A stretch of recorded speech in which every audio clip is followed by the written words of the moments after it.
Да здравствует мое здравствуйте, с вами Последний Орех, или же The Last Nut. И сегодня в своем холодном, сыром и заснеженном дворе я разведу костер и докажу этим, что его можно развести в любых погодных условиях и не замерзнуть. Первое, что нам понадобится, это труд. Идеальной растопкой уже давным-давно считается береза, а именно ее кора, береста. Вместо нее можно использовать вообще что угодно. Так как я сейчас нахожусь в городской местности, мне несложно будет найти бумагу. А в каком-нибудь хвойном лесу можно найти сухие иголки, которые загораются очень хорошо. А если у вас нету и такого, то можно просто мелко настругать абсолютно любую ветку и разжечь с одной спички. Но все-таки начнем с добычи бересты.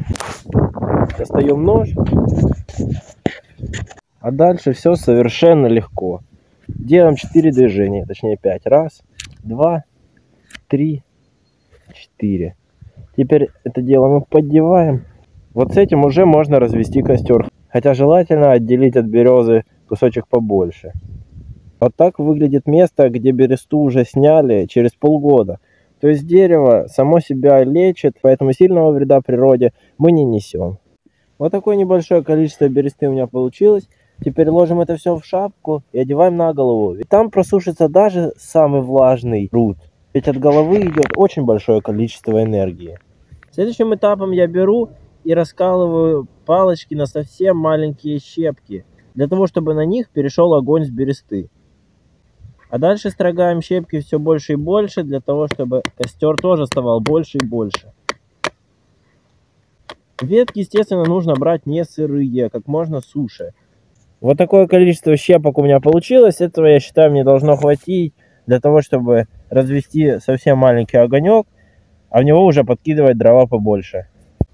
Дальше все легко и просто. Берем, как можно сильнее расчищаем место.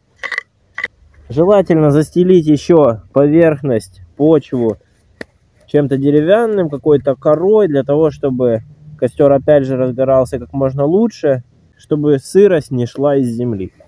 В этот раз я разведу костер обычными спичками, а в шортсах в ближайшие дни я выставлю видео о том, как развести костер с помощью огнива. Берем спичку, закрываем ее максимально от ветра, даем ей немножко разгореться, подносим кусочек бересты, он моментально схватывается, в нем очень много смолы, поэтому он очень хорошо горит. Сверху набрасываем всяких щепок, которые у нас уже получились, и костер должен нормально разгореться. Сразу маленький, потом он будет все увеличиваться и увеличиваться.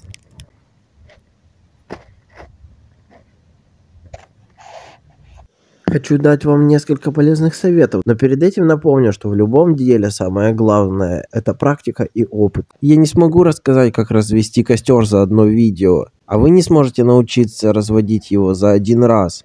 Поэтому практикуйтесь и будете лучше. А теперь к лайфхакам. В первую очередь закройте огонь максимально от ветра. В худшем случае руками, а в лучшем кирпичами, если вы сможете найти их в лесу. Но как бы костер не боялся ветра, не бойтесь сами дуть на него. Ведь даже самые маленькие угольки можно раздуть до огромного костра. Костер – это не свеча, его не удастся так просто задуть. Будьте костром. Пусть даже если кто-то вас пытается задуть, разгорайтесь с еще большей силой. Ведь в силе сила, брат.